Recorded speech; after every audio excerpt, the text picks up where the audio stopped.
Halo semuanya, perkenalkan nama saya Citra Mada Sinaga dengan NIM 422301011. Pada kesempatan ini, saya akan mempresentasikan topik yang sangat relevan bagi kita semuanya, yaitu pentingnya sikap dan keterampilan di dunia profesional yang membangun fondasi kesuksesan karir di jangka panjang. Semoga apa yang saya sampaikan hari ini bisa bermanfaat bagi kita semua. Masuk ke topik pertama, saya akan menjelaskan mengapa keduanya itu penting. Pertanyaan pertama yang perlu kita jawab adalah mengapa sikap dan keterampilan itu begitu penting. Ada 4 alasan utamanya. Yang pertama, keduanya menjamin kualitas hasil kerja. Keterampilan teknis yang memumpuni, memastikan setiap tugas diselesaikan sesuai standar dan meminimalisir kesalahannya. Lalu masuk kedua, keduanya meningkatkan daya saing kita di pasar kerja yang semakin kompetitif. Lalu ketiga, orang yang terampil mampu menyelesaikan pekerjaan lebih cepat tanpa mengorbankan kualitas, yang artinya efisiensi waktu yang meningkat. Dan keempat, penguasaan keterampilan yang menjadi kita untuk berinovasi dan menciptakan solusi baru di perusahaan. Selanjutnya kita masuk ke apa itu sikap profesional. Sekarang mari kita bahas apa itu sikap profesional. Sikap atau attitude yang mencerminkan karakter dan cara kita merespon di lingkungan kerja itu ada 4 komponen utamanya. Yang pertama nih, integritas tinggi, yaitu kejujuran dan tanggung jawab atas setiap pekerjaan yang kita lakukan. Lalu kedua, kemampuan adaptasi yang fleksibel dalam menghadapi perubahan dan tantangan yang baru. Lalu ketiga, pola pikir positif berfokus pada solusi, bukan sekedar mengeluh pada masalah. Dan keempat, kerjasama tim mampu menghargai rekan kerja dan berkolaborasi secara efektif.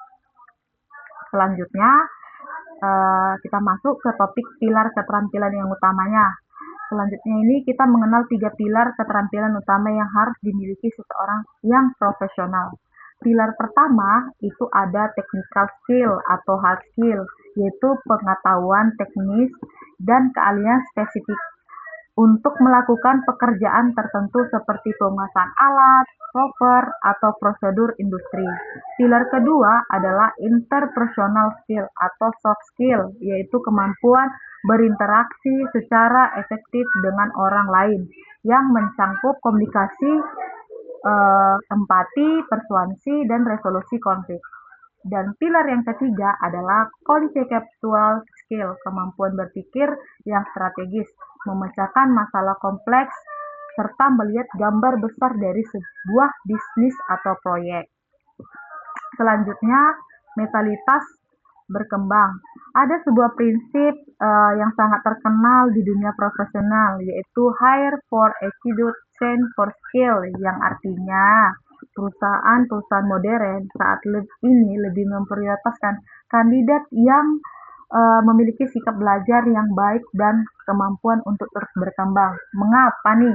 Karena keterampilan teknis masih bisa diajarkan dan dilatih dalam waktu yang relatif dan singkat. Namun sebaliknya, sikap atau karakter yang buruk sangat sulit diubah dan bahkan bisa dengan cepat merusak budaya dan lingkungan di perusahaan maupun di sekitar kita. Selanjutnya saya akan jelaskan komposisi kesuksesan profesional. Seperti apa sih komposisi ideal seseorang yang profesional dan yang sukses? Berdasarkan data kesuksesan profesional, terbentuk dari 3 komponen. 50% itu ditentukan oleh sikap dan karakter masing-masing. Lalu ke 30%-nya ditentukan oleh soft skill-nya masing-masing. Dan 20%-nya itu oleh hard skill atau kemampuan teknisnya pada diri masing-masing. Ini menunjukkan bahwa penguasaan teknis memang penting, yang ia adalah tiket masuk kita ke dunia kerja kita. Namun sikap dan karakter yang menentukan seberapa jauh sih kita akan bertahan dan dipromosikan. Lalu selanjutnya itu apa sih dampak nyata di tempat kerja kita? Mari kita lihat dampak nyata di tempat kerja kita, uh, yaitu